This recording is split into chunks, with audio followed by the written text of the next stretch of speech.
Assalamualaikum warahmatullahi wabarakatuh. Halo guys, kembali lagi bersama saya Bobi Heren.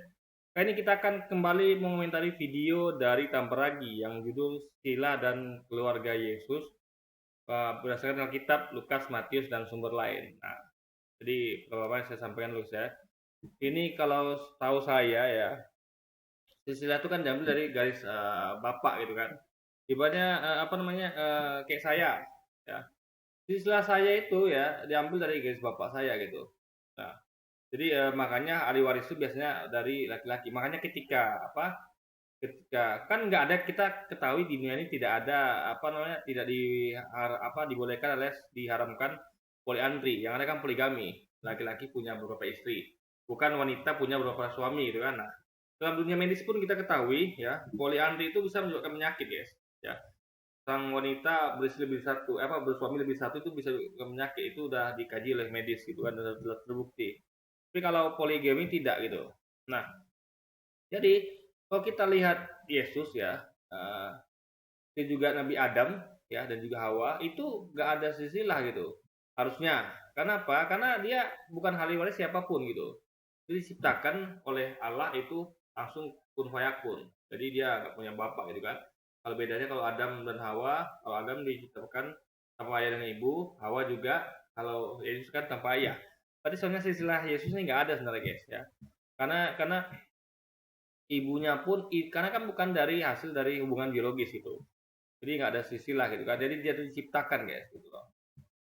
Makanya ini aneh ketika dikatakan silsilah Yesus gitu. Bahkan karena dia pun dituhankan, masa Tuhan punya silsilah gitu kan, apalagi punya keluarga gitu.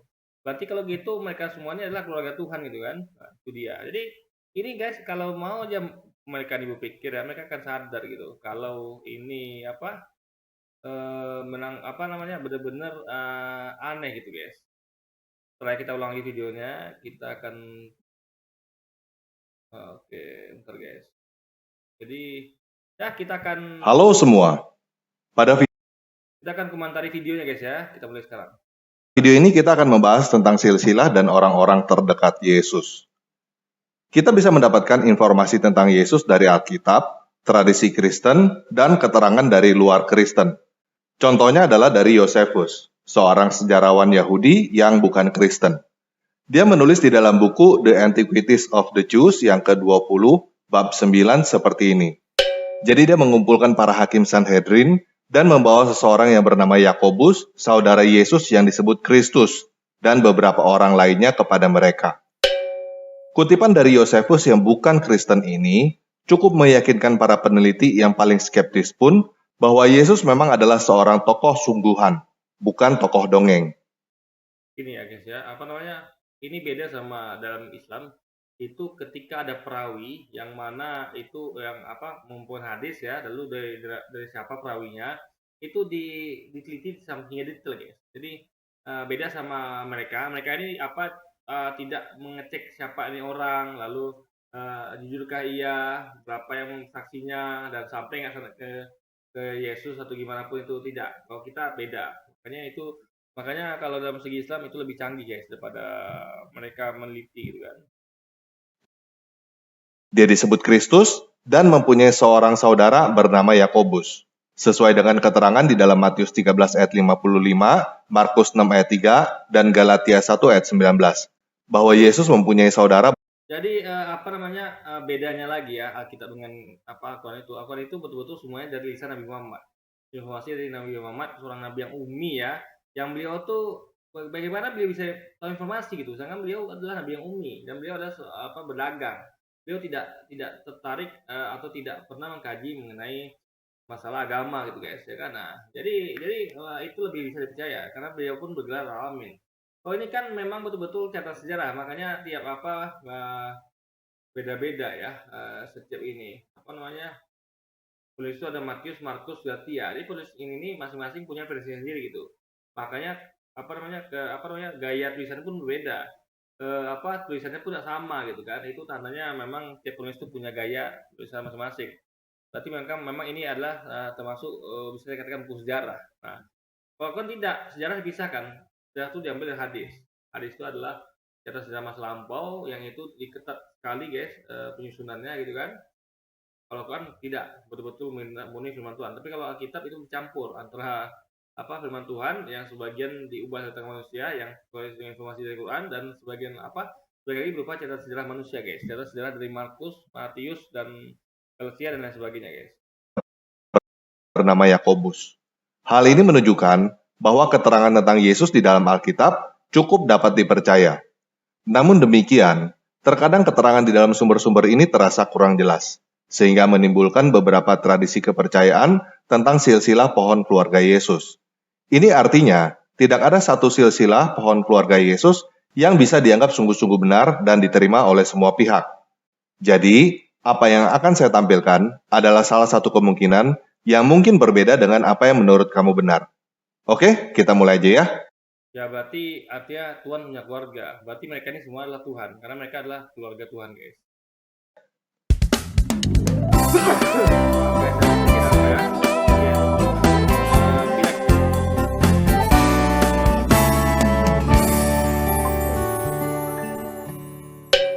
Nah, satu hal yang semua orang Kristen setuju adalah Yesus mempunyai orang tua yang bernama Yusuf dan Maria.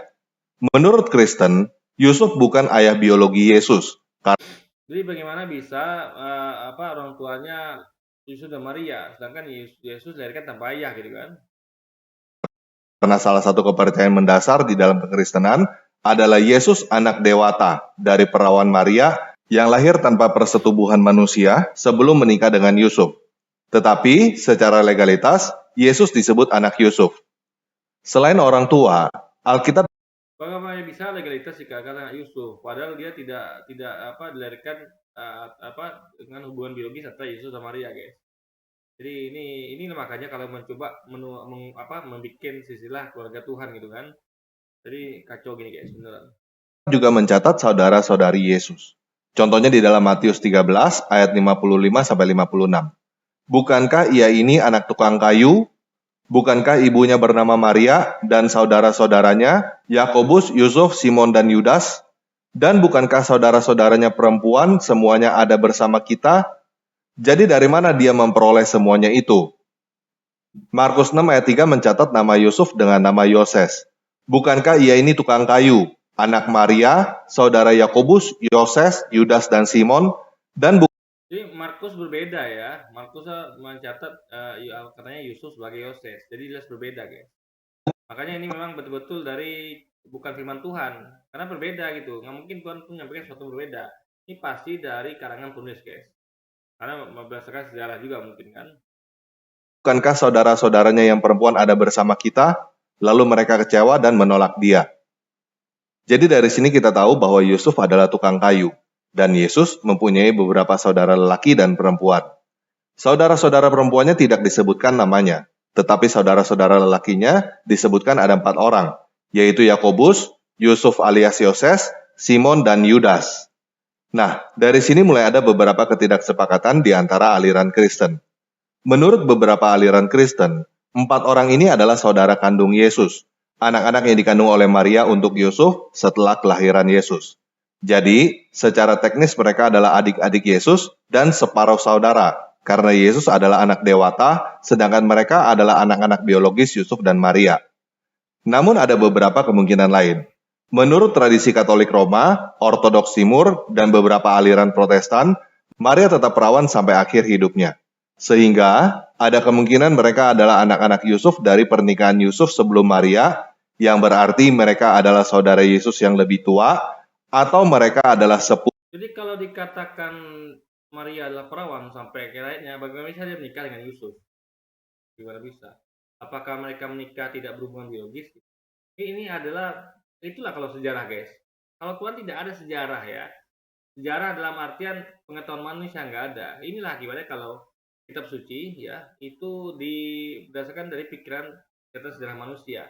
Apalagi nggak dihafal apalagi itu kan. Jadi ada banyak kebingungan di sini gitu kan. Nah, ini tidak jadi dengan Al-Quran. Kenapa? Karena Al-Quran itu sampaikan betul-betul kan oleh Tuhan, oleh Allah SWT, oleh Allah gitu. Oleh Muhammad. Sehingga tidak ada kesalahan sejarah. Kenapa? Karena disampaikan oleh orang yang maha tahu, yaitu Allah itu sendiri. Orang yang mengawasi dunia ini yang maha tahu segalanya. Nah, beda dengan Alkitab yang kita lihat bahkan membingungkan sekali, guys. Jadi bagaimana bisa ya, saya katakan tadi ya, katanya perawan singgah akhirnya tapi menikah dengan Yusuf gitu. Ini menikahnya apakah cuma simbol atau bagaimana gitu kan? Sepupu Yesus. Argumentasi bahwa mereka adalah sepupu Yesus karena budaya pada zaman itu tidak menggunakan kata yang berbeda antara saudara kandung dengan sepupu. Seperti pada zaman sekarang, ketika kita menggunakan kata saudara, hal itu bisa berarti saudara kandung, bisa berarti saudara sepupu, bisa berarti saudara seiman, atau saudara dalam artian lain. Dan bahkan, kita kadang menggunakan kata saudara hanya sekedar untuk sapaan akrab. Nah, pada video ini, Harusnya ada apa perbedaan guys, karena kalau gitu kan rancu. Semuanya saudara, nanti orang nanya saudara apa gitu kan. Nah, yang saya yakini ya, bahasa itu apa ada makna yang menyebut kalau ini saudara saudara dalam bentuk sepupu atau kandung karena kayak apa hampir mustahil sama guys gitu karena nanti orang akan bingung sendiri gitu ya kan. Nah, jadi ada tandanya, jadi saya memang ahli bahasa tapi seharusnya ada tandanya gitu ya, karena pasti beda saudara kandung sama saudara ini gitu kan. kita akan mengikuti teori sepupu. Kita anggap mereka adalah sepupu Yesus dari keluarga Maria, bukan dari keluarga Yusuf.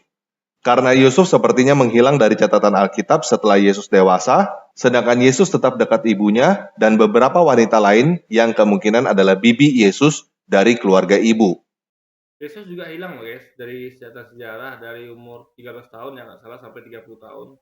Nah, itu tidak tercatat sejarah itu. Jadi kemana beliau gitu kan pada waktu itu. Berbicara tentang wanita yang berada di dekat Yesus, kita bisa menemukan banyak wanita yang bernama Maria juga. Setidaknya, ada 3-6 orang wanita yang bernama Maria. Di dalam Yohanes 19 ayat 25 tertulis demikian. Dan dekat salib Yesus berdiri ibunya dan saudara ibunya, Maria istri Klopas, dan Maria Magdalena. Jadi berdasarkan ayat ini, jelas ada 3 orang yang bernama Maria. Yang pertama, Maria ibu Yesus. Yang kedua, Maria istri Klopas yang disebut saudara ibunya Yesus. Dan yang ketiga, Maria Magdalena. Di dalam Matius 27 ayat 55-56 tertulis demikian. Dan di situ ada banyak perempuan yang melihat dari jauh, yaitu perempuan-perempuan yang mengikuti Yesus dari Galilea untuk melayani dia. Jadi fix ini adalah sejarah, bukan firman Tuhan. Karena firman Tuhan itu nggak mungkin beda versi guys, ya. Versi Matius beda. Tadi versi siapa ini? Bentar ya. Versi Yohanes beda gitu kan. Jadi coba Tuhan mungkin nggak menyampaikan beberapa kalimat itu. Nggak mungkin. Tuhan tuh kalau firman satu. Gaya bahasa Tuhan seperti ini gitu. Tapi kalau ini ada 2 versi, Yohanes dan meskipun sama ada tetap saudara ibunya Maria, ibunya dan Maria Magdalena, tapi tetap apa tulisannya berbeda guys gitu. Berarti ini jelas adalah bukan firman Tuhan, tapi memang catatan sejarah dari penulisnya guys. Pertama, Maria ibu Yesus, dan di situ ada banyak perempuan yang melihat dari jauh, yaitu perempuan-perempuan yang mengikuti Yesus dari Galilea untuk melayani dia. Di antara mereka terdapat Maria Magdalena dan Maria ibu Yakobus dan Yusuf dan ibu anak-anak Zebedeus. Nah, di sini malah ada ibu anak-anak Zebedeus, guys. Kita bayangkan, ya kan? Ini beda guys. Tuhan itu mungkin seperti itu gitu. Tuhan itu satu firman untuk semua gitu. Jadi maka Quran itu ya betul-betul hanya lisan Nabi Muhammad saja itu. Nabi Muhammad menerima informasi dari Tuhan Allah. Jadi tidak ada kesimpang siuran seperti ini guys. Jadi yang versi ini begini tulisannya, ini begini tulisannya nggak ada guys dalam Quran.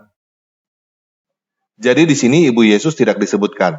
Tetapi kita menemukan Maria Magdalena lagi dan seorang yang disebut Maria lagi, yaitu ibu Yakobus dan Yusuf. Banyak yang berpendapat bahwa Maria. Cuman tadi yang versi Yohanes kan tidak disebut ibu anak-anak Zebedeus kan. Makanya beda versi guys. Itulah akibatnya kalau firman Tuhan atau kitab suci digabung-gabung jadi gado-gado dicampur dengan cerita sejarah. Jadi udah nggak asli lah. Makanya betul kata Quran, kitab-kitab sebelumnya sudah dibuat tentang manusia.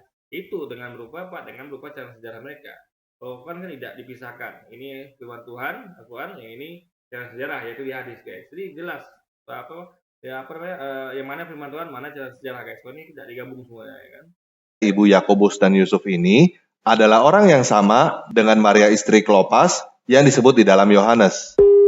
Jika Maria istri Klopas ini adalah saudara ibunya Yesus, dan dia punya anak bernama Yakobus dan Yusuf, berarti Yesus memang punya saudara sepupu yang bernama Yakobus dan Yusuf. Sedangkan Simon dan Yudas kemungkinan adalah sepupu Yesus dari keluarga Maria atau Yusuf yang lain. Berarti Simon Yudas ini Di adalah dalam Markus 15 Simon Yudas adalah sepupu Tuhan, guys. Berarti mereka ada Tuhan. Karena sepupu kan, turunnya sepupu kan gitu. Mereka juga Tuhan, guys, begitu. ayat 40 tertulis demikian. Ada juga beberapa perempuan yang melihat dari jauh. Di antaranya Maria Magdalena, Maria ibu Yakobus muda dan Yoses, serta Salome. Nah, Markus beda lagi, guys. Jadi memang nampak ini dalam sejarah ya, bukan firman Tuhan gitu. Karena firman Tuhan nggak mungkin seperti ini gitu. Jadi, sepertinya kita mendapatkan 3 wanita yang sama seperti yang disebutkan di dalam Matius. Namun, kita mendapatkan beberapa keterangan tambahan di sini. Yang pertama, Yakobus sepupu Yesus mempunyai sebutan lain, yaitu muda. Mungkin ini untuk membedakan dengan Yakobus anak Zebedeus yang merupakan murid Yesus. Yakobus anak Zebedeus disebut Yakobus tua atau Yakobus besar, sedangkan Yakobus sepupu Yesus disebut Yakobus muda atau Yakobus kecil. Dari sini kita juga bisa menyimpulkan bahwa ibu anak-anak Zebedeus bernama Salome, dan menurut tradisi, nama lengkapnya adalah Maria Salome. Jadi sekarang kita punya 4 orang yang bernama Maria. Injil Lukas tidak mencatat tentang nama-nama wanita yang ada pada penyaliban Yesus. Namun, Lukas mempunyai catatan lain. Jadi beda-beda kan. Jadi versi Yohanes, Matius, Markus, Lukas beda-beda guys. Jadi ini betul-betul bukan firman Tuhan, tapi catatan sejarah dari apa yang dilihat oleh atau diketahui oleh Markus dan Matius dan Yohanes. Ini adalah firman Yohanes, Matius dan Markus dan Lukas, bukan firman Tuhan guys. Sekali lagi. Tentang Maria dan Marta yang tinggal di kota Betania. Maria ini kemungkinan adalah Maria yang kelima. Namun, ada beberapa tradisi yang berkata bahwa Maria dari Betania ini adalah orang yang sama dengan Maria Magdalena. Jadi, untuk sekarang kita anggap sama. Sekarang, kita mempunyai 4 orang yang bernama Maria. Sekarang kita bisa menambahkan nama saudara perempuan ibunya Yesus, yaitu Maria juga, dan nama suaminya, Kleopas. Kita juga bisa menambahkan nama Maria Salome dan suaminya, Zebedeus, dan kedua anaknya, Yakobus dan Yohanes. Kita juga bisa menambahkan Maria Magdalena dan Marta. Kita juga tahu bahwa Maria dan Marta mempunyai seorang saudara lelaki yang bernama Lazarus yang dibangkitkan dari kematian oleh Yesus. Nah, kita tahu bahwa Yesus mempunyai 12 orang murid. Simon Petrus selalu disebut pertama bersama dengan Andreas saudaranya. Setelah kematian Yesus, Petrus menjadi pemimpin para pengikut Yesus. Bahkan orang-orang Katolik berkata bahwa Petrus adalah paus yang pertama. Setelah Petrus dan Andreas, ada Yakobus dan Yohanes. Bagaimana bisa Petrus jadikan paus pertama? Yesus nggak pernah menyebut tentang kata paus, guys. Yesus nggak pernah menyebut kata paus ya sama sekali. Anak-anak Zebedeus.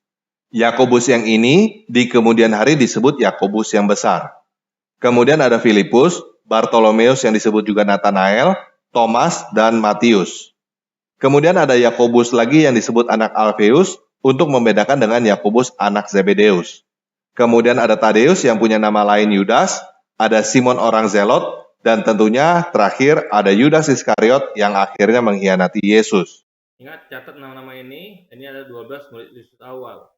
Nah, berarti tadi yang Matius, Lukas, Yohanes dan ini itu bukan murid Yesus awal, kecuali mungkin Yohanes ini ya. Saya nggak tahu di Yohanes ada 2 gitu kan. Di Yohanes ini ada Yohanes, ada Zebedeus, itu Yohanes juga ada Matius ya, anak Matius ini saya nggak tahu ini Matius yang sama dengan itu kan. Intinya adalah ada beberapa penulis Alkitab itu yang bukan murid Yesus awal guys. Nah, beda sama Quran. Quran dicatat oleh pengikut Yesus awal, pengikut Nabi Muhammad awal, Quran ya. Firman Allah sampaikan Nabi Muhammad dicatat dan dihafal oleh semua sahabat pengikut Yesus Nabi Muhammad awal kan. Jadi sehingga valid gitu. Ini kan memang makanya itulah guys. Dan kalau Quran kan cuma satu aja gitu. Ini kan ada banyak gitu versi tulisannya gitu kan, dan versi gaya tulisannya juga guys. Itu kan memang berasal dari pikiran manusia. bukan dari firman Tuhan, guys. Yudas adalah satu-satunya dari 12 murid Yesus yang tidak disebut rasul. Dan kemudian, Yudas diganti dengan seseorang yang bernama Matias. Hal yang menarik adalah, 3 nama terakhir sebelum Yudas Iskariot cocok dengan nama 3 sepupu Yesus. Menurut beberapa peneliti, Alpheus adalah nama lain dari Kleopas. Jadi, beberapa aliran Kristen berkata bahwa ketiga orang ini adalah sepupu Yesus. Kita tidak mempunyai keterangan tentang Yusuf atau Yoses sepupu Yesus. Namun, kemungkinan besar Yakobus sepupu Yesus, yang disebut juga Yakobus muda atau Yakobus kecil, adalah salah satu dari 12 rasul. Dia juga adalah salah satu pemimpin gereja mula-mula, dan dia adalah penulis salah satu kitab di dalam Alkitab yang disebut Surat Yakobus. Beberapa aliran Kristen berkata, Gereja mula-mula,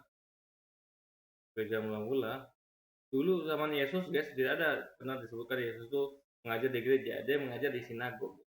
Nah, bahkan murid-murid Yesus yang tidak pernah jumpa sama Yesus ya, itu mereka pertama kali disebut Kristen di Antioquia. Nah, di abad pertama. Nah, berarti gereja mulai dibangun saat itu. Karena Yesus tidak pernah mengajar di gereja atau memerintahkan pembangunan gereja, guys. Itu dia poinnya. Kata bahwa dia adalah uskup Yerusalem yang pertama. Simon orang Zelot disebut menjadi uskup kedua yang mengambil alih kepemimpinan gereja Yerusalem setelah kematian Yakobus.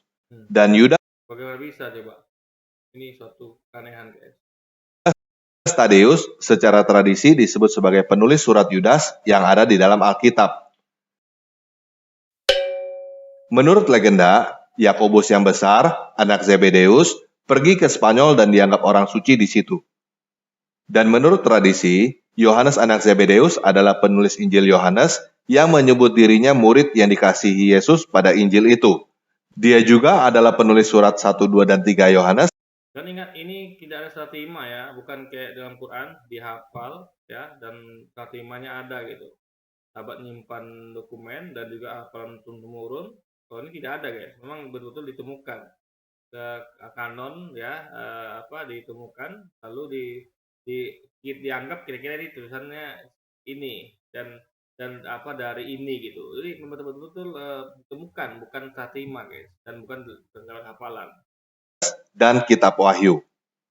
Nah, perlu saya ingatkan bahwa apa yang barusan saya sampaikan adalah salah satu dari sekian banyak pendapat yang berdasarkan tradisi. Ada lagi yang berpendapat bahwa Yohanes yang di Pulau Patmos yang menulis Kitab Wahyu bukanlah orang yang sama dengan Yohanes murid Yesus. Ada juga yang berpendapat, ya kan? Makanya, guys, ini betul-betul pendapat. Maka itulah bedanya dengan kalau Quran itu statima, hafalan. Jadi yang berbeda paling catat sejarah, karena memang hadis itu nggak sejarah itu kan nggak dihafal, guys. Yang dihafal itu kan yang penting kitab suci Quran itu dihafal.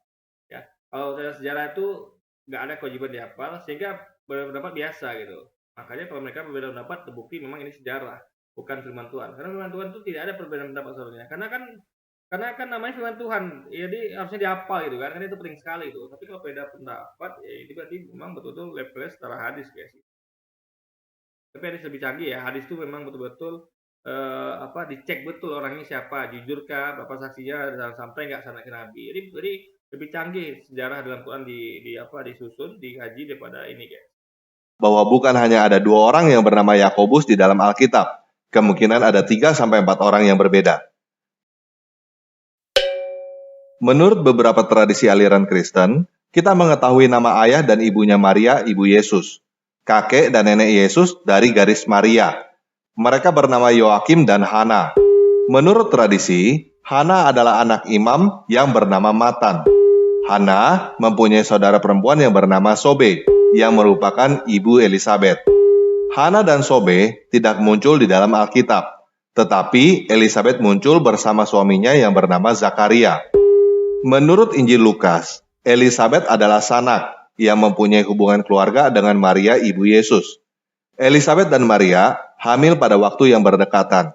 Maria melahirkan Yesus dan Elisabet melahirkan Yohanes yang disebut Pembaptis. Jelas Yohanes Pembaptis ini bukan Yohanes murid Yesus. Bagi orang Kristen, Yohanes Pembaptis adalah pendahulu yang mempersiapkan jalan bagi Yesus. Yohanes dibunuh oleh Herodes Antipas dengan cara dipenggal dan kepalanya diberikan kepada Herodias sebelum kematian Yesus. Nah, sekarang kita beralih ke Yusuf, ayah Yesus. Masalah umum yang banyak diketahui orang adalah ada dua silsilah Yusuf. Di dalam Matius, Yusuf disebut anak Yakub, sedangkan di dalam Lukas, Yusuf disebut anak Eli. Hal ini menjadi perdebatan yang panjang dan lebar oleh banyak orang. Ini karena bukan ini ya terbukti bukan firman Tuhan dari betul menulis sejarah sehingga banyak khilafnya guys.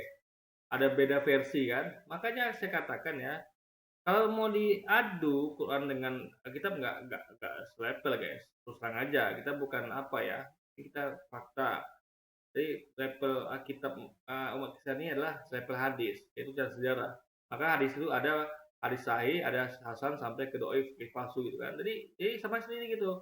Jadi beda pendapat tuh hanya pada hadis, bukan pada Quran. Kalau Quran semua sepakat gitu kan. Paling tafsir terjemahannya aja yang ini. Tapi kalau kalau Arabnya apa bahasa Indonesia orang sepakat semua gitu. Jadi, pada video ini, saya hanya akan menyampaikan data, teori, dan pendapat saya. Saya membuat 3 bagan silsilah yang bisa kita temukan di dalam Alkitab sebagai bahan perbandingan. Yang kiri, Kalau bayangkan ya, pakai ujung-ujungnya karena bingung ya, ya udah pakai pendapat saya aja gitu. Jadi mencampurkan semuanya, data, teori pun campur guys. Jadi memang ini sekelas hadis lah ya ibaratnya gitu. Cuman hadis lebih canggih. Jadi ditentukan tingkatannya gitu. Hadis, hasan, apa doif atau gimana. Kalau ini kan tidak gitu. Dia betul-betul karena pendapat dia. Nah pendapat dia ini boleh nggak saya tanya ini?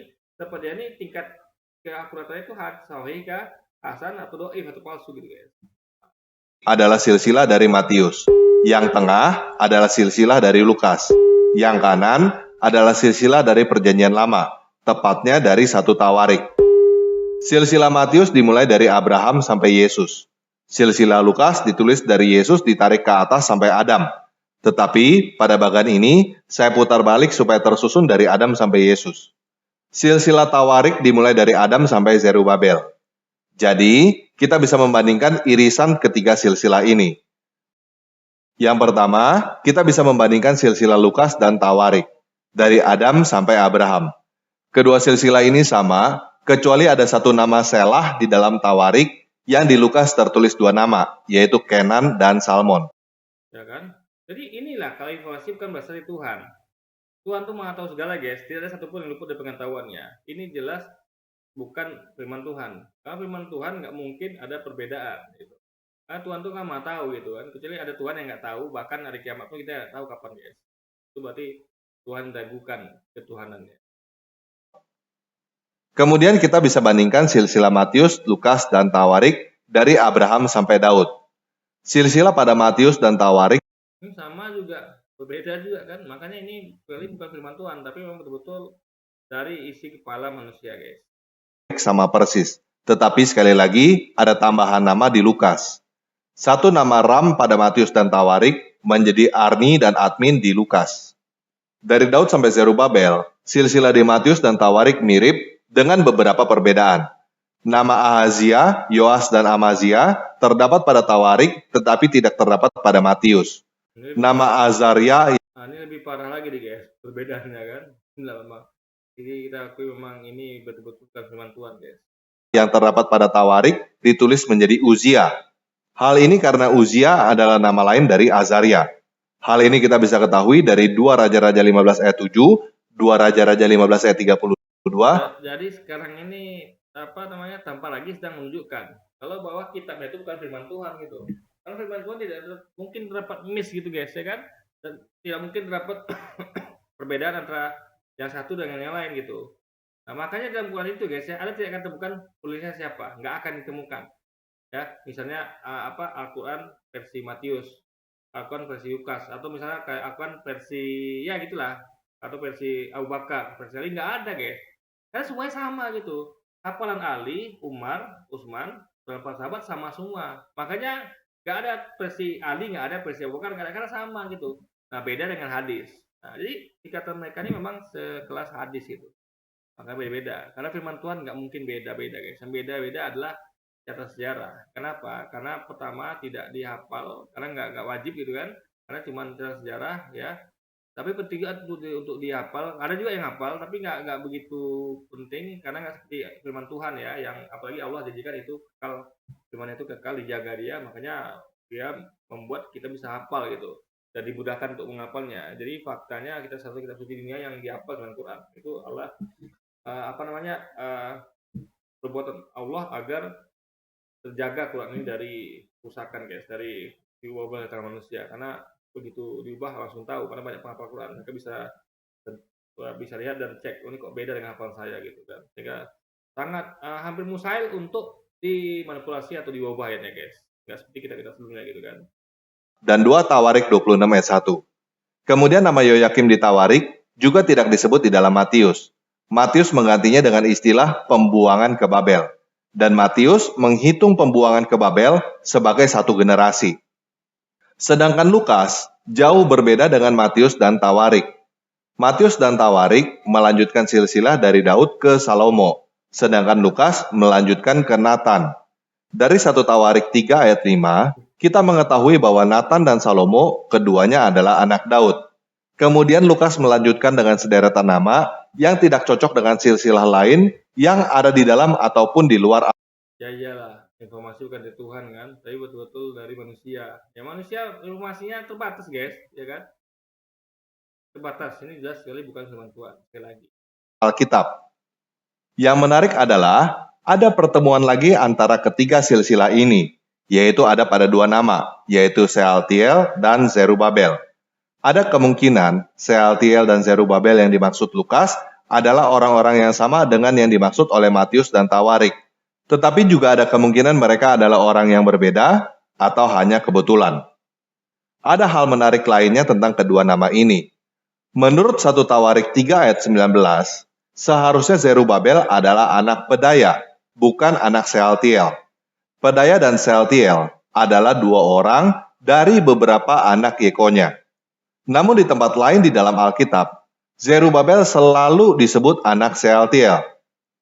Hal ini mungkin disebabkan karena Ulangan 25 ayat 5-6 berkata, apabila orang-orang yang bersaudara tinggal bersama-sama dan seorang daripada mereka mati dengan tidak meninggalkan anak laki-laki, maka janganlah istri orang yang mati itu kawin dengan orang di luar lingkungan keluarganya. Saudara suaminya haruslah menghampiri dia dan mengambil dia sebagai istrinya, dan dengan demikian melakukan kewajiban perkawinan ipar.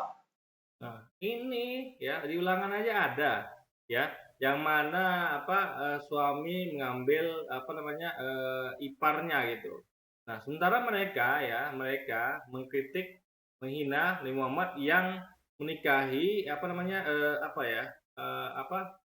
istri dari sepupunya gitu kan. Nah, atau istri bukan sepupu saya lupa guys ini siapanya. Jadi intinya mereka mengkritik itu loh. Padahal itu nggak masalah karena di Alkitabnya ada gitu kan. Nah, jadi sekali lagi lah guys, ini mereka nih seperti nggak pernah berkaca gitu. Mereka nunjuk orang lain tapi Alkitabnya seperti itu gitu. Maka anak sulung yang nanti dilahirkan perempuan itu haruslah dianggap sebagai anak saudara yang sudah mati itu, supaya nama itu jangan terhapus dari antara orang Israel. Jadi, Nah ingat ya, jadi keturunan itu diambil dari garis laki-laki. mungkin salah satu dari Pedaya atau Sealtiel meninggal tanpa punya anak lelaki. Selepas dari Zerubabel, tidak ada silsilah lanjutan dari Tawarik. Matius dan Lukas memberikan nama-nama yang jauh berbeda, dan kemudian bertemu di Yusuf dan Yesus. Nah, ada teori yang mengatakan bahwa Lukas adalah silsilah dari Maria, walaupun di situ tertulis Yusuf. Ingat ya, teori bukan fakta. Begitu seperti kita tahu ada teori teori manusia berasal dari nenek moyangnya monyet guys. Nah, itu ada kisahnya lucu. Waktu itu hakim ya menengahi keributan ini kan. Jadi satu berkata nenek moyangnya monyet gitu kan, yang lain mengatakan nenek moyangnya manusia yaitu Adam gitu kan. Akhirnya hakim berkata, pengen tahu nih ya, dipisahkan hakim, siapa yang merasa nenek moyangnya manusia Adam, silakan ke sebelah sini. Siapa nenek moyangnya monyet, silakan sebelah sini. Mereka semua nggak ada yang mau guys, yang karena yang disebutkan slot monyet gitu kan, nenek moyang monyet nggak ada mau itu. Berarti mereka secara saudara mengakui kalau nggak mungkin nenek moyang gua monyet gitu kan. Karena kalau kalau iya mereka akan langsung gitu kan. Nah, itu dia. Jadi teori pun teori itu banyak yang mereka bahkan nggak meyakini kebenaran gitu, guys. Sedangkan Matius adalah silsilah dari Yusuf. Maksudnya, Yusuf adalah anak Daud dari Salomo, sedangkan Maria adalah anak Daud dari Nathan. Nama Maria tidak disebut, tetapi nama Yusuf yang disebut di dalam silsilah Lukas karena budaya Yahudi selalu menyebutkan nama seseorang sebagai anak bapaknya, bukan anak ibunya.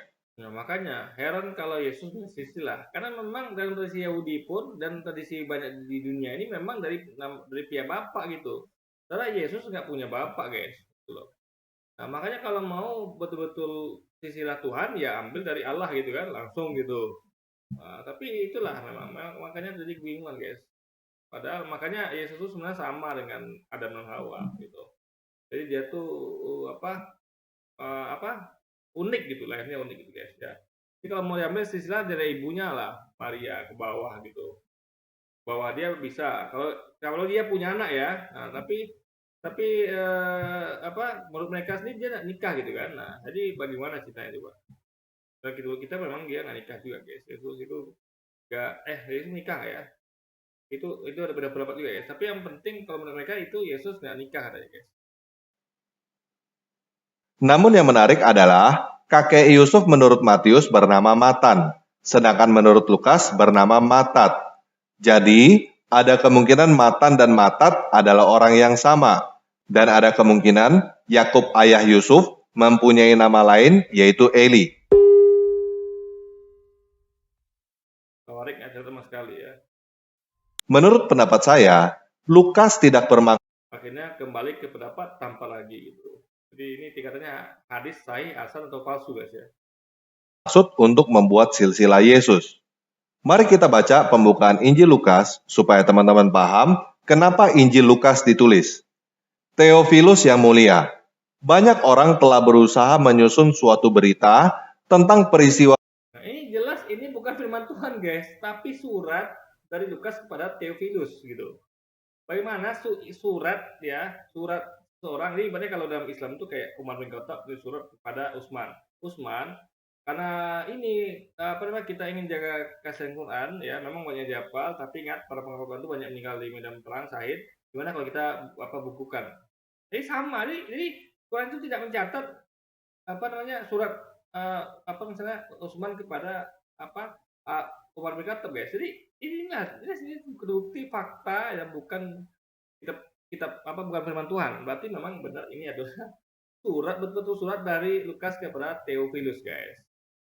Peristiwa yang telah terjadi di antara kita, seperti yang disampaikan kepada kita oleh mereka yang dari semula adalah saksi mata dan pelayan firman. Karena itu, setelah aku menyelidiki segala peristiwa itu dengan seksama dari asal mulanya, aku mengambil keputusan untuk membukukannya dengan teratur bagimu, supaya engkau dapat mengetahui bahwa segala sesuatu yang diajarkan kepadamu sungguh benar. Tidak ada yang benar kecuali informasi dari Allah SWT, dari Tuhan. Ya. Beda dengan Quran, ya itu Quran pasti benar. Kenapa? Informasi dari manusia, dari langsung Tuhan Allah. Jadi ketika Lukas mengklaim ini, ya, disclaimer ini, faktanya dia aja beda sama yang lain gitu. Jadi kalau ada berpendapat Lukas benar, berarti yang lain salah gitu kan. Nah, jadi sekali lagi disclaimer dia ini nggak bisa dibuktikan karena dia aja beda sama yang lain gitu. Jadi Anda mau benarkan siapa? Anda benarkan Lukas berarti yang lain salah, gitu kan? Anda benarkan yang lain berarti Lukas salah. Anda membenarkan semuanya nggak mungkin karena semua berbeda, guys. Nah, jadi itu bukti ini bukan firman Tuhan. Maka kalau firman Tuhan tidak akan ada perbedaan pendapat gitu. Makanya Quran itu tidak ada perbedaan pendapat hanya pada hadis. Karena hadis memang sama level dengan ini gitu. Lupa cerita sejarah gitu kan. Yuk sekarang kita baca Lukas 3 ayat 23. Ketika Yesus memulai pekerjaannya, ia berumur kira-kira 30 tahun. Dan menurut anggapan orang, ingat ya, ini bukan firman Tuhan sekali lagi ya, Lukas 3:23. Kenapa? Karena ada kira-kira, guys. Tuhan nggak mungkin kira-kira gitu. Tuhan itu tahu, bahkan detail detiknya pun Tuhan tahu. Karena dia yang maha tahu gitu. Ini ia berumur kira-kira 30 tahun. Tuhan yang mana yang mengatakan yang kira-kira, guys? Itulah kritik dari, makanya mualaf tuh orang apa, ada orang mualaf itu mereka mengkritik ayat-ayat begini, kira-kira gitu kan. Masa Tuhan pakai kira-kira gitu kan? Dan bahkan Tuhan itu memasukkan anggapan orang, ia adalah anak Yusuf dan anak Eli gitu. Ini bukan anggapan Tuhan, tapi anggapan orang, guys. Ia adalah anak Yusuf, anak Eli, dan seterusnya. Jadi, dia tidak berkata, ini adalah silsilah Yesus. Dia berkata menurut anggapan orang. Dia melaporkan hasil penyelidikan dia sendiri. Menurut anggapan orang-orang yang ada pada saat Lukas menyelidiki, Yesus adalah anak Yusuf, anak Eli, dan seterusnya. Perlu kita ingat bahwa pada abad pertama, pada zaman Yesus, keadaan berbeda dengan keadaan kita sekarang. Pada zaman itu, orang yang bisa membaca hanya sedikit. Orang yang bisa menulis. Ingat ya, bagi teman-teman Kristiani yang menghina jenggot, lihat bapak ini berjenggot ya. Ini saya nggak tahu ini lukisan Yesus atau siapa ya. Tapi faktanya Yesusnya berjenggot itu. Jadi bagaimana yang menghina jenggot ya, ada menghina Yesus, menghina orang-orang dalam kitab juga gitu. Lebih sedikit lagi. Orang yang bisa menyelidiki dan membukukan seperti Lukas sangat-sangat langka. Ya makanya dihafal. Kayak dalam Islam kan, itu dihafal. Nah kan Islamnya yang lebih kemudian gitu kan, yang abad-abad yang lebih maju daripada ini itu masih dihafal, guys. Oleh para sahabat dan diulang tiap hari dalam sholat, dalam diam juga dibaca. Nah ini udah tahu kekurangannya sangat jauh dari masa maju, tapi nggak dihafal, bahkan bersandar pada satu orang yaitu Lukas itu. Makanya, tapi Matius juga nyatet deh kan, Matius dan lainnya. Tapi makanya itulah guys, ini beda-beda gitu kan. Karena nggak berdasarkan pada hafalan, tapi betul-betul persepsi masing-masing gitu guys. Kamu bisa melacak leluhurmu sampai berapa tingkat di atas kamu. Apakah kamu tahu siapa kakeknya kakek kamu? Apakah kamu tahu siapa nama ayahnya kakek dari kakek kamu? Itulah kalau informasi dari manusia, beda sama Tuhan. Kalau Tuhan tuh tahu guys, makanya ya silsilah itu ya harus Tuhan yang nyampaikan, bukan dari persepsi manusia. Nah, kalau Paulus dibuat begitu, ya bedakan jadi hadis gitu kan atau sejarah, bukan dimasukkan kitab suci. Karena kitab suci itu firman Tuhan gitu, bukan harusnya bukan catatan sejarah manusia. Guys. Jadi, menurut saya, Lukas sudah sangat tepat dengan berkata, menurut anggapan orang. Dan perlu kita ingat, bahwa orang Kristen tidak pernah klaim bahwa Alkitab adalah buku yang turun gedebuk dari langit, ataupun ingat, Quran juga bukan buku yang turun gedebuk dari langit, bukan ya. Dan juga Islam juga tidak mengatakan Injil, Taurat, Zabur itu buku yang turun gedebuk dari langit. Tapi firman Tuhan sampai oleh nabinya, ya. Firman Tuhan sampai kepada Musa, kepada Daud, kepada Yesus, sampai kepada umatnya. Itu pada firman Tuhan. Jadi, ini sekali lagi kalau Anda menuduh ya, dia mengenai ini pasti untuk menuju Islam yang mengatakan kitab semua kitab itu turunkan berupa buku yang gedebuk di langit. Enggak, jadi Anda nggak ngerti Islam, jadi sebenarnya ada bosan yang untuk Islam gitu kan. Mengklaim bahwa Alkitab didikte oleh Tuhan. Ya harusnya memang begitu. Alkitab itu harus didikte sama Tuhan ya, berupa firman ya disampaikan oleh Yesus gitu. Karena kalau nggak dari Tuhan, berarti bukan kitab suci, bukan firman Tuhan. Kita tahu kenapa Tuhan mendikte, karena ada firman-Nya gitu. Jadi sama kayak misalnya presiden menulis pesan pada rakyat Indonesia, harus didikte oleh presiden, karena nggak boleh salah guys ayatnya gitu kan. Jadi presiden langsung yang mengatakan kamu tuh sini ya, oke, sama bla bla bla bla bla bla. Nah beda kalau misalnya presiden menyerahkan kepada misalnya juru bicara, tolong ketikkan buat saya ya pidato ini gitu. Itu berarti bukan dari isi kepala presiden, tapi dari isi kepala sang pembuat materi guys. Saya tahu kan presiden pernah beberapa kali itu pidato, tapi itu diketikkan guys, alias materinya bukan dari dia gitu. Jika kadang-kadang beliau salah ucap gitu, karena beliau tidak ngerti apa yang beliau sampaikan gitu kan. Nah itulah bedanya kalau orang dari hasil kepala sendiri gitu. Dia yang berkata dan dia yang mendiktekan gitu. Nah, berarti ini jelas faktanya kalau apalagi mengerti ini bukan dikte Tuhan, tapi betul-betul murni dari si kepala manusia guys. Jadi, marilah kita beragama dengan beriman kepada. Nah, ini ya nggak ngerti. Kalau Tuhan itu bukan turun berdebu di langit ya, saya sampaikan ya. Makanya Anda itu belajar Islam yang benar lah, tanpa lagi ya. Tahu nggak? Akhirnya itu adalah firman Allah yang disampaikan melalui Nabi Muhammad, melalui perantara malaikat Jibril gitu kan, atau langsung dalam bentuk Nabi Muhammad, itu diucapkan kepada para sahabat. Sahabat itu menerima itu, menghafal dan mencatat gitu. Jadi bukan berupa turun gedebuk dari langit guys. Sedangkan aku aja dibukukan baru zaman Utsman gitu. Jadi Utsman mengumpulkan catatan-catatan yang dicatat oleh para sahabat ya dan menyetor hafalan. Jadi para sahabat dikumpulkan, ayo satu hafal masing-masing, kita samakan gitu kan.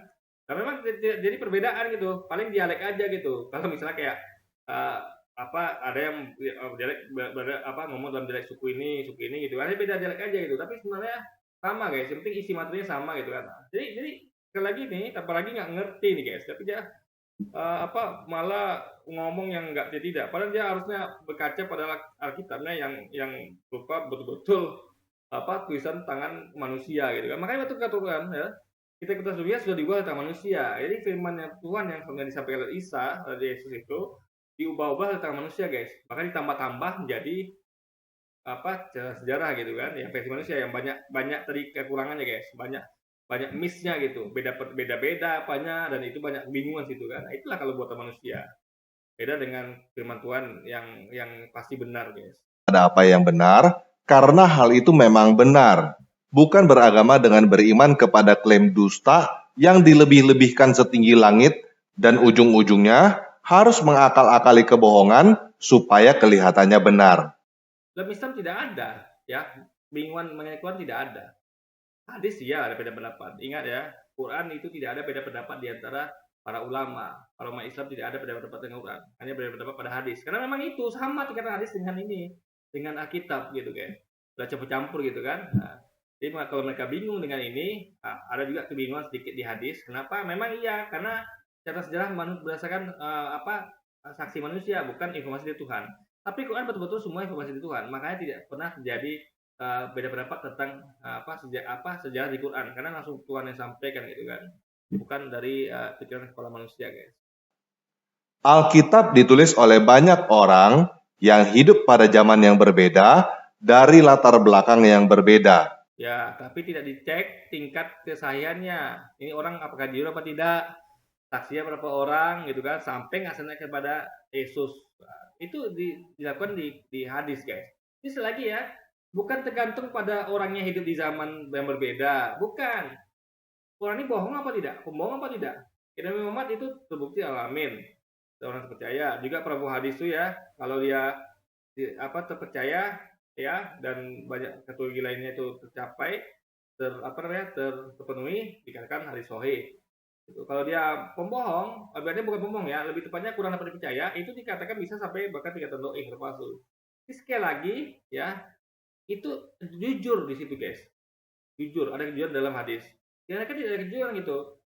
Apakah ini orang betul-betul, karena kan nggak mungkin semua orang jujur kan, nggak mungkin guys, itu mustahil gitu. Makanya ada kategori-kategori dalam hadis, kalau mereka tidak itu gitu kan. Jadi hanya berdasarkan pada ada orang yang berlatar belakang berbeda dan dari beberapa zaman gitu. Bukan itu patokan kebenaran, bukan.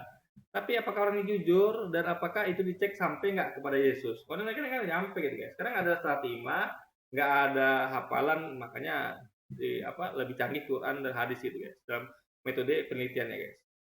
Jika kamu berkata bahwa ada beberapa keterangan di dalam Alkitab yang bertentangan antara satu dengan yang lain, menurut saya wajar, karena keterangan-keterangan itu ditulis oleh orang-orang yang berbeda. Ya makanya, jadi Anda harus mengakui kalau itu bukan firman Tuhan. Memang betul-betul tulisan dari pendapat orang-orang gitu guys. Jadi itu tingkatannya hadis gitu, bukan firman Tuhan. Makanya kalau Anda katakan kita firman Tuhan, itu berarti Anda bohong ya. Karena ada faktanya, Anda akui itu adalah keterangan yang ditulis oleh orang-orang berbeda. Bukan dari keterangan itu dari Tuhan Allah langsung guys, gitu loh.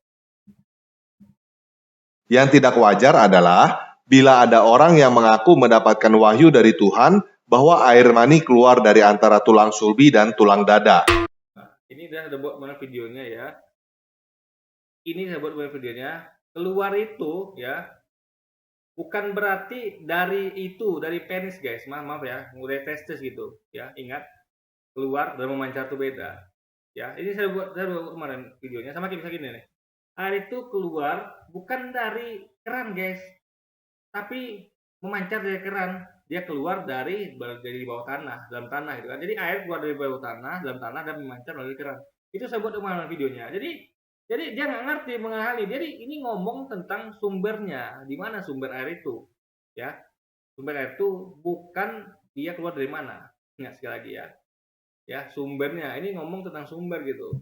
Ya, diciptakan ya, yang keluar sumbernya, guys. Nah, Anda ketahui ya, buktinya Anda bayangkan ya, kalau itu sumbernya maaf ya, di testosteron atau apa namanya atau zakar, kalau di situ sumbernya, Anda bayangkan ya, ketika dikeluarkan ya, ya dia kan diproduksi tuh guys, dikeluarkan nanti dia kosong tuh kan, kosong.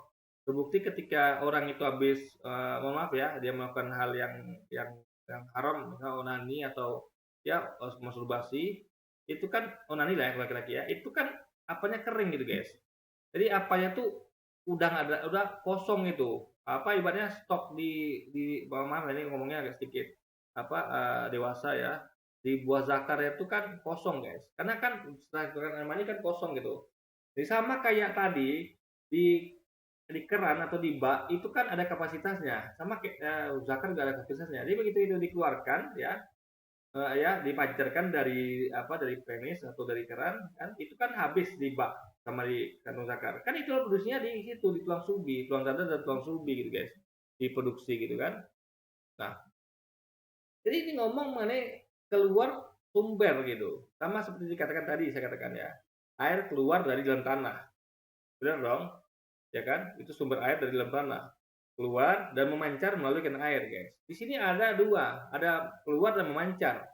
Nah, keluar menemukan sumber, memancar dari tempat keluarnya gitu guys. Ingat ya, jadi apa? Tanpa lagi harus ngerti kan ini. Jadi dia nggak ngerti bahasa, tapi dia sosokan ngomong Quran gitu guys. Padahal Alkitabnya aja beda pendapat gitu kan. Ini informasi dari Tuhan langsung loh, dari Tuhan langsung, bukan dari manusia ya. Muhammad tuh hanya menyampaikan apa adanya firman Tuhan gitu guys. Hanya kalau Anda nggak paham, tambah lagi belajar lah gitu. Jangan asal cuap-cuap tapi apa malah membuktikan Anda semakin ngawur gitu kan. Lalu, kamu harus percaya buta dan kamu harus mengakal-akali bagaimana cara menjelaskan bahwa air mani keluar dari sama misalnya ke darah ya, Anda tahu darah yang Anda lihat ini ya, darah Anda lihat ini ya, misalnya Anda lihat darah ada di mana-mana ya, di bawah kulit darah semuanya kan, tapi dia tuh aslinya keluar dari mana? Dari jantung, darah dipompa di jantung ya. Nah, makanya ketika ada misalnya kalau ada kitab suci mengatakan, informasi mengatakan darah keluar dari jantung dengan cara dipompa, tiba-tiba bunyi gitu, orang nggak ngerti, kita balik yang ngomong, ih itu karangan tuh, darah kan keluar dari kulit, buah kulit. Ya Anda nggak ngerti maksudnya gitu, ya kan? Sumber guys gitu. Jadi gitulah, memang pengetahuan tanpa lagi kurang guys. Kita maklumi aja gitu kan. antara tulang sulbi dan tulang dada. Selain itu, yang tidak wajar adalah jika ada wahyu dari satu Tuhan, tetapi Tuhan itu terkadang berkata bahwa manusia diciptakan dari tanah, terkadang Tuhan itu. Nah, ini juga semua video yang ini udah saya bahas di video saya guys. Saya bisa tonton di video saya yang counter ini. Nah, ini sekali lagi saya jelaskan ya. Ini pengulangan lagi ya. Ini ya. Jadi saya jelaskan ya, saya singkat aja. Ini menjelaskan ya, bukan berbeda. Tapi ya, manusia itu kan terdiri dari banyak apa guys? Bahan gitu. Dari tanah iya, dari air iya, ya kan? Dari nggak berwujud sama sekali juga iya kan? Ingat manusia awalnya nggak berwujud sama sekali, lalu dibentuk dari tanah ada bayi Adam gitu kan? Makhluk kita udah nggak itu lagi. Tapi sebenarnya asalnya dari tanah juga. Dalam artian kita kan asalnya di situ gitu. Nah, jadi kita unsur itu ada di situ. Nah, tapi kita dari air, maksudnya air mani dan sumber dan air lainnya gitu. Ya, jadi ini adalah ayat yang sebenarnya gampang dimengerti gitu ya, bukan jadi sama kayak orang misalnya orang buat mobil ya, mobil tuh bahannya dari bannya dari mana, dari karet dari mana, ada lagi bahan-bahannya gitu, sekut segala macamnya. Jadi ketika dikatakan mobil dibuat dari ban, benar, karena kalau nggak ada ban nggak ada mobil. Mobil dibuat dari mesin, Betul, gitu. Jadi dari Allah memberitahukan bahan-bahan penyusun manusia itu apa aja gitu guys. Ngerti nggak? Dan dia menyebutkan bukan dari satu bahan. Dari air juga iya, dari tanah juga iya, dan bahkan sebelumnya itu nggak ada sama sekali gitu. Sama seperti sama seperti Yesus kan juga nggak wujud sama sekali. Tiba-tiba diciptakan manusia bernama Yesus, dan sebelumnya nggak ada sama sekali gitu kan. Jadi sekali lagi guys ya, maksudnya dia berpikir dia tentang Tuhannya yang sebelumnya tidak ada sama sekali. Lalu Allah ciptakan ya dari air, ya bahannya air, dari air mani ya kan, juga apa nenek moyangnya dari tanah Adam gitu. Nah, itu poinnya adalah dia nggak paham tapi ngomong tentang Quran guys, gitu loh.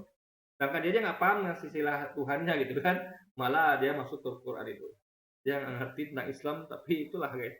Terus dia fokus pada ini sebenarnya apa sih gitu kan? Dia aja masih bingung gitu kan, malah saking bingungnya dia udah frustrate gitu kan, dia lari ke Quran guys. Itu berkata bahwa manusia diciptakan dari air, terkadang Tuhan itu berkata bahwa manusia tidak diciptakan dari apapun. Dari awalnya manusia itu tidak ada apa-apanya kan, baru jadi apa air mani, jadi ambil air mani baru jadi segumpal daging segala macam gitu. Kita lagi dia nggak ngerti guys tentang proses penciptaan dia nggak ngerti. Jadi Allah tuh sedang menciptakan proses penciptaan manusia. Berarti tanpa lagi nih ya, dia maunya gini, dia diciptakan dari nggak berwujud sama sekali udah, gak usah dari air dia nggak terima nih. Tanpa lagi kamu diciptakan dari air enggak saya diciptakan dari nggak ada wujud sama sekali, atau sebaliknya lagi kamu ciptakan dari yang belum berwujud sama sekali enggak saya dari air aja gitu. Dia milih-milih guys gitu. Lagi kamu dari air enggak saya tanah aja gitu kan. Itu maunya dia gitu. Padahal Tuhan itu menciptakan mengenai proses penciptaan manusia gitu. Ya kan? Nah, jadi juga ada seperti suatu yang lengket kata Allah, karena itu kebetulan itu adalah namanya adalah apa yang namanya zigot yang nggak salah saya, yaitu berupa embrio kayak. Jadi sekali lagi Allah itu padahal tidak punya waktu zaman itu Muhammad itu nggak punya teropong ya apa namanya itu kayak mesin USG itu. Jika dia tahu apa isi perut manusia nggak punya ngomong gitu ya, tapi dia bisa tahu kenapa. Ini informasi dari Allah SWT gitu kan. Dan kamu harus beriman bahwa kontradiksi ini bukan kontradiksi. Bahkan kamu harus hafalkan kontradiksi ini di dalam bahasa yang tidak kamu mengerti. Sedangkan dia aja ya udahlah kontradiksi, nggak dihafal lagi coba. Jadi kalaupun ini misalnya kontradiksi ya, anggap aja benar gitu, walaupun faktanya tidak. Dihafal guys gitu, ngerti nggak? Ya, jadi dia apa ya? Jadi ini betul-betul ngawur ya. Jadi punya dia udahlah kontradiksi, bingung, nggak dihafal. Dia tambah bingung gitu kan. Jadi sekali lagi guys ya, apa namanya? Dia seharusnya kritik kita yang murah dulu itu. Jangan ngomong tangguhan kalau dia nggak tahu apa-apa guys. Misalnya gini, contoh, kata dia nggak tahu artinya ya. Ini saya bukan siapa-siapa ya, jauh dari pengakuan. Saya tahu misalnya kayak auzubillahi minasyaitonirrajim, aku berlindung dari saya tertutup ya. Bismillahirrahmanirrahim, dengan nama Allah yang Maha Pengampun yang. Kami tahu artinya ya kan, dan dibilang nggak tahu gitu. Maka Al-Quran tuh ngapal Arabnya dan artinya sekaligus. Jadi nggak tahu ngerti ya. Sedangkan dia, jangan lagi yang aslinya dalam bahasa Ibrani atau Yani, ya terjemahannya dia nggak hafal guys gitu, nggak tahu dia artinya gitu, harus buka dulu gitu kan, ngerti nggak? Dia nggak bisa menyebut yang mana yang Ibraninya, yang mana apatnya nggak bisa deh guys. Kalau kita bisa, kan? Lagi dia terbukti cuman omong kosong dan penipu guys. Tanpa kamu tahu apa artinya. Kalau menurut kamu yang disebut kitab suci adalah buku yang bisa dihafal tanpa dimengerti, justru kami mengerti, Anda nggak mengerti dan saya sudah jelaskan. Ya, kami justru sangat mengerti sekali dan makanya kami beriman. Kenapa? Karena itu logis dan sudah dibuktikan oleh dunia kedokteran, guys. Bukan seperti ini yang yang manusia aja beda pendapat gitu. Jadi kita baca sedikit hadis itu, mau coba-coba lah titik keluar gitu kan. Itu adalah suatu yang absurd, guys. Itu adalah pilihan kamu. Tetapi menurut saya, buku semacam itu hanyalah buku mantra yang tidak ada gunanya. Mantra ya itu dirapal untuk ada efek. Makanya dia nggak ngerti guys. Atau mantra itu misalnya kayak makanya ini orang nggak tahu ya, nggak pernah nonton film atau gimana gitu kan. Mantra itu kayak di Harry Potter tuh guys. Ya, misalnya abrakadabra, jadilah ini, itu baru mantra. Quran tidak mantra ya. Quran itu adalah firman Allah mengenai apa yang ada yang semuanya yang umat manusia tidak ketahui ya. Misalnya proses penciptaan, ya kan? apa namanya, surga itu bagaimana, neraka itu bagaimana, semua yang manusia tidak ketahui. Bahkan di situ dikatakan surga itu banyak sungai yang mengalir sungai-sungai, pohon-pohon yang buahnya rendah, pohon madani segala macamnya gitu kan. Dari bermata jeli, itu manusia tidak ketahui informasinya gitu. Nah, Allah Tuhan yang Maha Tahu menyampaikan informasi itu. Jadi itu bukan mantra. Mantra itu adalah kayak dukun, menggoda-goda orang itu mantra. Tuhan tidak pernah seperti itu gitu. Firman itu betul-betul firman guys gitu loh. Nah, ini sekali lagi ya menyamakan Quran dengan mantra ini adalah penistaan guys. Apalagi ini selalu melakukan penistaan. Tapi sudahlah kita doain aja dia dapat hidayah gitu kan. Kita bukan seperti mereka yang main lapor-lapor seperti kayak ya Waloni dilaporkan berkali-kali Ustaz Waloni kan. Nah, seperti itu kita dakwain aja lah ya. Kita harap semoga dia dapat hidayah gitu. Alkitab bukan buku mantra yang harus dihafal tanpa dimengerti dan dikeramatkan. Alkitab adalah buku petunjuk yang ditulis oleh manusia untuk direnungkan dan Ingat, buku petunjuk adalah manusia. Dan tambahnya bukan cuma ditulis oleh manusia, tapi juga berdasarkan dari manusia. Ngerti nggak? Berdasarkan manusia suka, bukan dari Tuhan. Jadi ini bukan kitab suci namanya, bukan firman Tuhan, tapi firman manusia guys. Sekali lagi. dimengerti oleh manusia. Berguna bagi manusia sebagai penuntun dalam menjalani berbagai kesulitan di dalam kehidupan ini. Nah, contohnya apa? Tadi itu misalnya gunanya apa? Mengetahui silsilah Yesus apa gunanya juga? Apa gunanya? Bisa nggak pakai kehidupan gitu? Apa gunanya? Oh, Islam jelas ada gunanya. Contoh mengenai hukum waris, ya, yang mana anak laki-laki mendapatkan 2/3 bagian dari warisan. Ada penerapannya ada gitu loh, ya kan? Bagaimana hukumnya beristri lebih satu? Ada di Al-Quran itu. Hukum apa lagi? Ekonomi kan ada, yang mana halal haram gitu. Jadi yang berguna itu soal Al-Quran. Kenapa? Semuanya ada berisi hukum. Ya, hukum dagang, hukum ekonomi, bagaimana cara berdagang, bagaimana yang haram, mana yang halal, apa yang baik gitu. Apa yang sehat tuh misalnya minum madu, apalagi ya kan kurma, apalagi. Jadi Quran itu berisi hukum-hukum. Makanya Anda tahu di negara khalifah itu ya berdasarkan pada hukum yang ada di Quran gitu. Saking sempurnanya ya, pernah diadakan penelitian ya.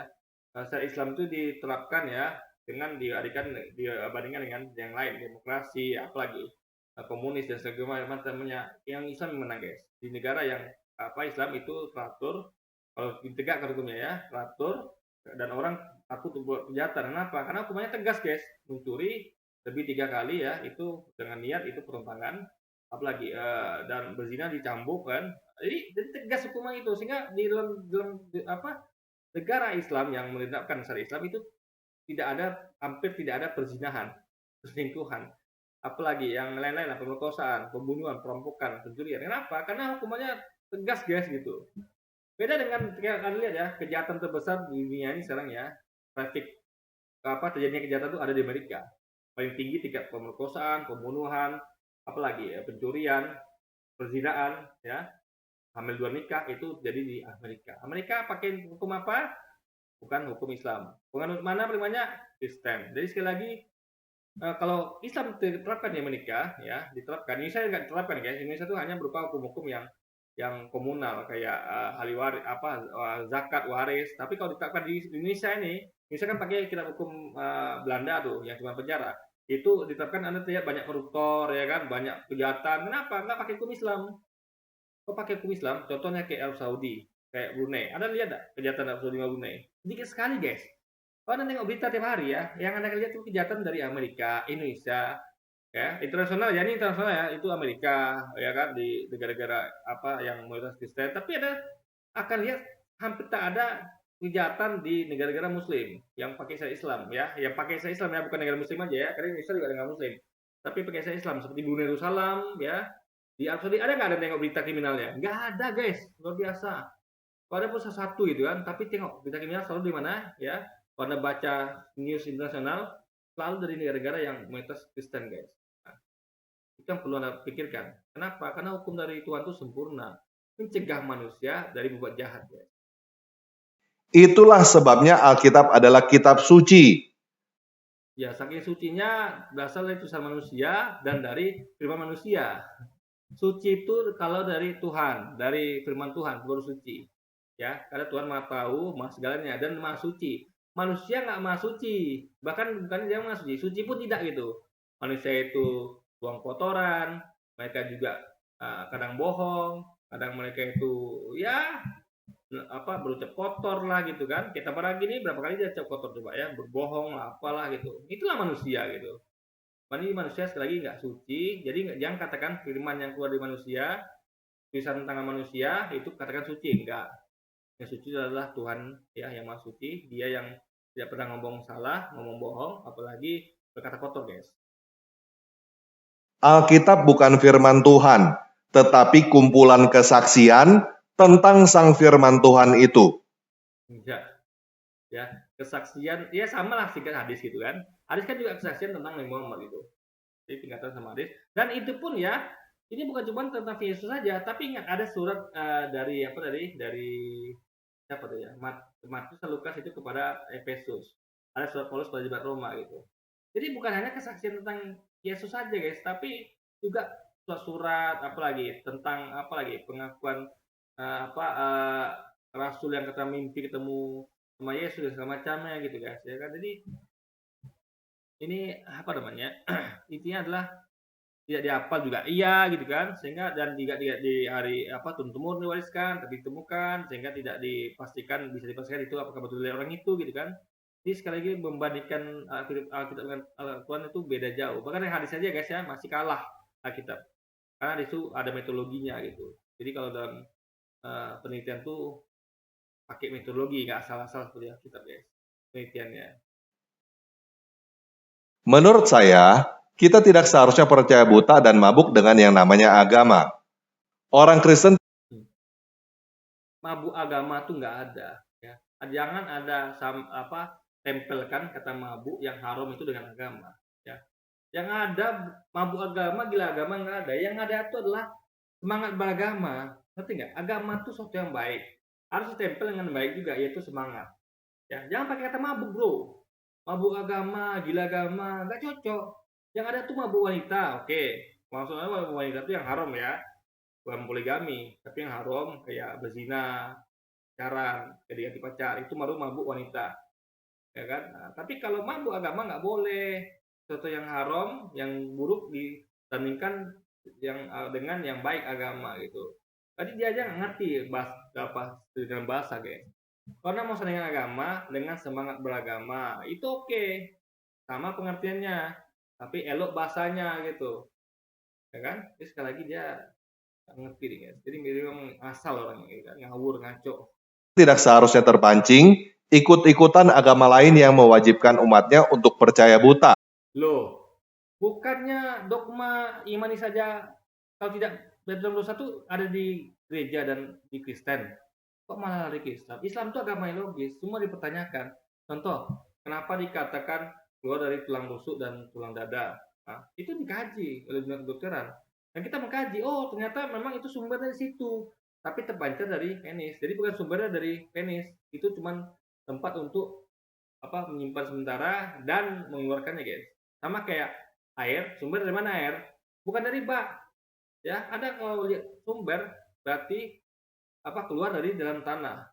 Bak hanya tempat penyimpanan, penampungan sementara, keran hanya untuk tempat memancarkan gitu, bukan tempat sumber gitu guys. Itulah masuk poinnya. Bahwa kitab sucinya adalah wahyu yang turun langsung dari Tuhan, walaupun kenyataannya tidak demikian.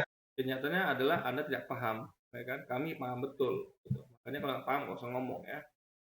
Percaya buta bahwa kitab sucinya tanpa campur tangan manusia, walaupun tanpa campur tangan manusia yang bernama Utsman, memang tidak ada campur tangan manusia sama sekali, betul-betul lisan dari Muhammad. Beda dengan kitab yang campur tangan manusia memang.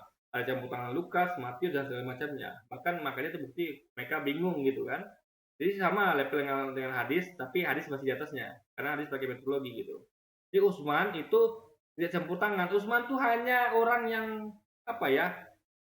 orang yang yang menyatukan itu guys. Semua yang sudah dihafal itu, ya kan? Ibaratnya kayak misalnya gini, saya ngomong kan, saya menyampaikan pesan dari misalnya dari gubernur, nah, sampai ke saya, terus saya sampaikan ke orang-orang sekitar dan mereka menghafalnya dan mereka mencatat.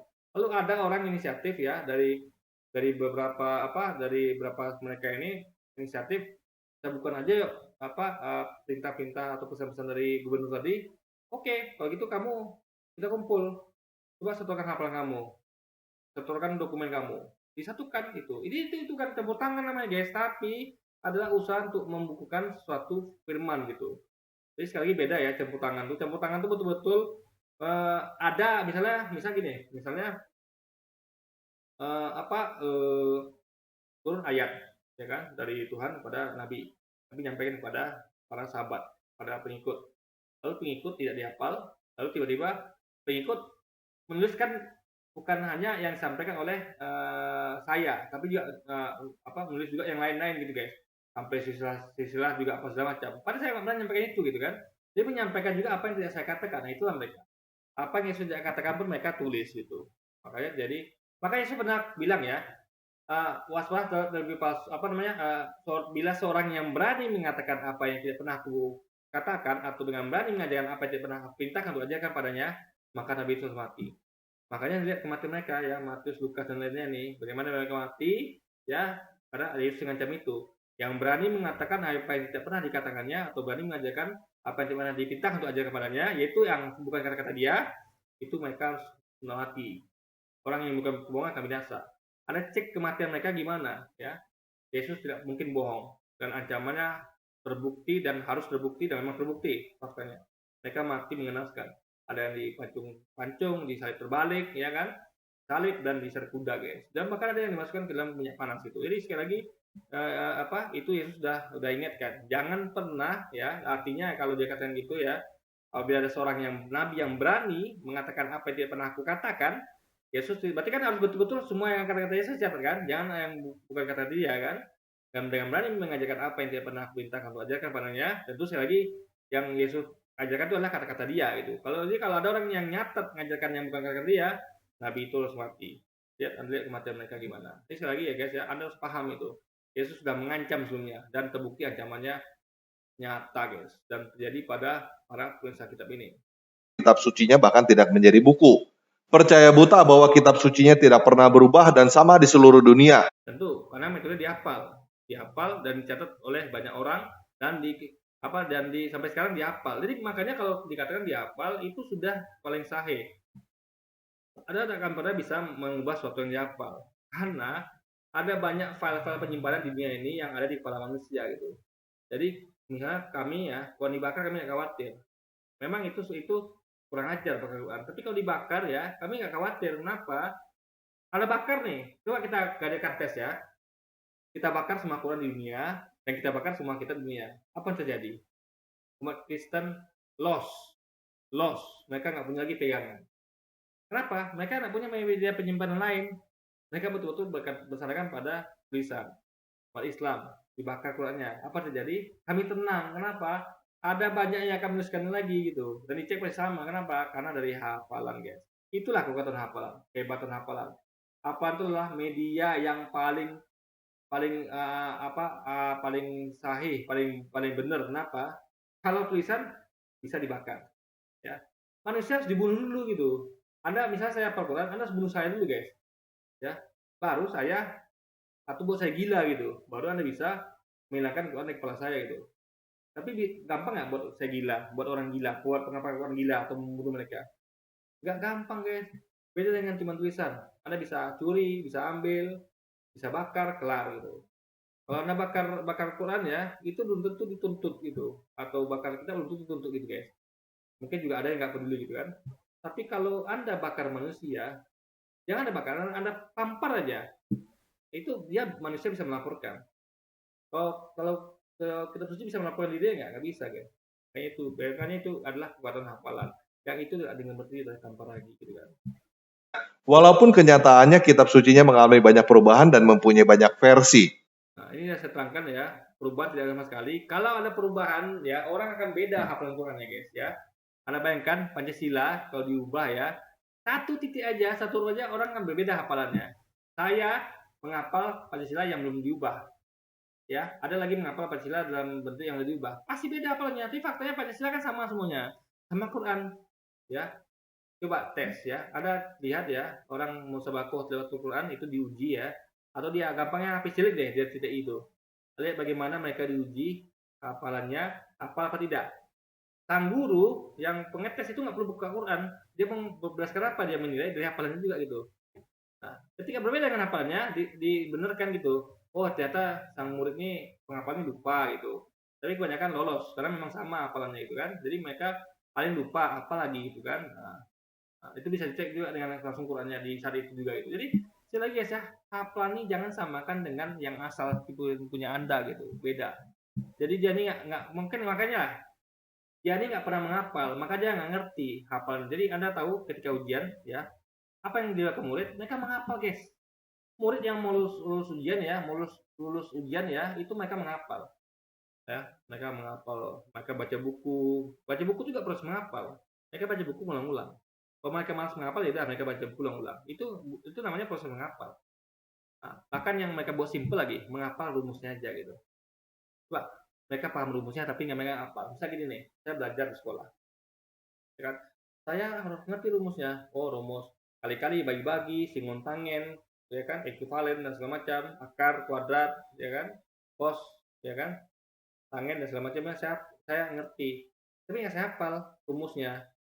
Ya, apa namanya, akar apa segala macam saya nggak hafal. Tapi saya ngerti, gitu kan. Nah, apa jadi ketika ujian? Saya nggak bisa jawab guys. Kenapa? Saya lupa rumusnya, nggak apa gitu. Maka itulah pentingnya rumusnya. Hafalan itu guys. Jadi sekali lagi ya guys ya, orang yang nggak pernah hafal nggak akan ngerti kekuatan hafalan seperti apa gitu. Dan efeknya tetap orang yang tidak hafal apa. Tuh dia harus mencoba menghafal ya. Baru dia ngerti kekuatan hafalan. Jadi buat teman-teman muslim yang mau mentertawakan Alkitab dan klaim bahwa Al-Quran adalah wahyu yang turun langsung. Faktanya dia menertawakan Quran kan, kita tidak pernah menertawakan Alkitab gitu. Kita hanya mengkritik keanehan di dalamnya gitu. Padanya kan, bukan ada, dan dia pun mengakui tadi kan. Nah, tapi sekali lagi kalau kita tidak mengakui gitu, karena dia memang ngawur guys, ya kan? Oh dia mengakui tadi, nah itu bedanya.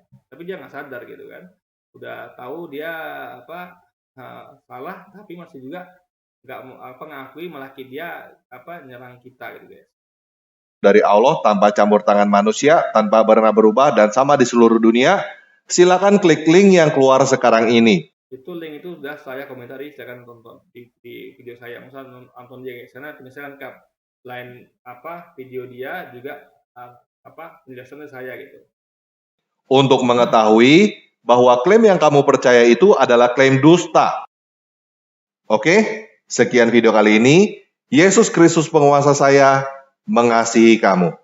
Gimana bisa menguasai dia, sedangkan Yesus saja nggak bisa menguasai dirinya dari kekejaman dari orang-orang Yahudi dan Romawi guys. Nah, jadi sekali lagi nggak mungkin seorang itu bisa menguasai kita kalau dia aja dikuasai sama yang lain gitu. Nah, lalu dikatakan dia mengasihi kita. Bagaimana bisa dia dikatakan mengasihi kita yang sumbernya berasal dari orang yang nggak mengasihi kita? Gimana dia tadi lagi ini menghina ajaran Islam kan, menghina Quran ya? Bagaimana bisa orang ini menyampaikan kasih Yesus gitu? Nggak bisa guys. Orang yang menyampaikan kasih Yesus itu harusnya ya, saya tahu Yesus maha pengasih, pengasih Yesus tahu. Saya bukan pengasih ya. Yesus bukan maha pengasih, tapi dia pengasih, saya tahu. Dan saya kayak ini tuh. Dia karena dia adalah satu nabi dalam Islam. Tapi yang menyampaikannya itu harusnya jangan tambah lagi lah ya, misalnya kayak orang kayak Berawati, oke, yang tutup aurat itu yang kata-kata sopan, oke, kasih Yesus, oke, tapi kalau terlagi nggak layak, kayak nggak pantas, dia aja kata-katanya penuh kotoran gitu kan, ucapannya kotor gitu, nggak layak untuk menyampaikan kasih Yesus gitu. Dan ini habis ini musik guys ya, dan tadi itu mengenai sedikit saya singgung mengenai versi Quran, itu bukan versi, dalam artian isinya beda, tapi cetakannya dalam artian ya, ingat dunia luas ya, mungkin satu negara monopoli nyetak semuanya, misalnya Arab Saudi itu nyetak semuanya kan, itu kan logistiknya lagi segala macamnya, makanya biar efisien di tiap negara nyetak gitu. Indonesia nyetak, Brunei nyetak ya kan, Malaysia nyetak sendiri, Arab nyetak, Afrika nyetak, Mesir nyetak. Jadi masing-masing distribusinya gampang, pendek mata rantainya, dan tidak masalah. Kenapa? Karena dia hafal. Hafalan tiap ini sama. Kenapa? Karena contoh misalnya kami sholat di luar negeri, itu semua sama apa. Jadi ketika imam baca itu guys, baca Quran ya, kan itu ada Al-Fatihah itu kan dari Quran, dan semuanya itu dari Quran itu apa yang diucapkan dalam sholat. Nah, kami bisa mengkritik kalau salah, Jadi kalau imam itu salah 3 kali, ya kan, akan diganti oleh imam lain. Jadi kami kalau nggak sama apanya gimana caranya bisa coba? Bisa memprotek, bisa apa namanya, memberi apa, mengkritik lah ibaratnya. Jadi kalau salah imam itu, laki-laki bilang subhanallah, perempuan menepuk tangan kanannya sekali gitu. Nah, itu buktinya gitu kan. Kalau hafalan sama gitu. Dan itu juga ada banyak MTQ, musabaqah Quran, yang mana itu dari antar negara. Jadi kalau hafalannya sama, gimana bisa dilangsungkan, guys? Nah, itu dia. Dan kami memang dari dulu memang pakai bahasa aslinya, bahasa Arab. Beda dengan mereka yang hanya terjemahan. Jadi kalau ini jauh sekali ya guys dibandingkan Quran dengan Alkitab itu. Oke. Dan habisnya ada musik, saya nggak malas dengan dengan musik gitu kan. Eh, dan takutnya nggak copyright juga. Oke, jadi mungkin sekian dulu video kita kali ini guys. Sampai jumpa lagi di video-video selanjutnya dan wassalamualaikum warahmatullahi wabarakatuh guys.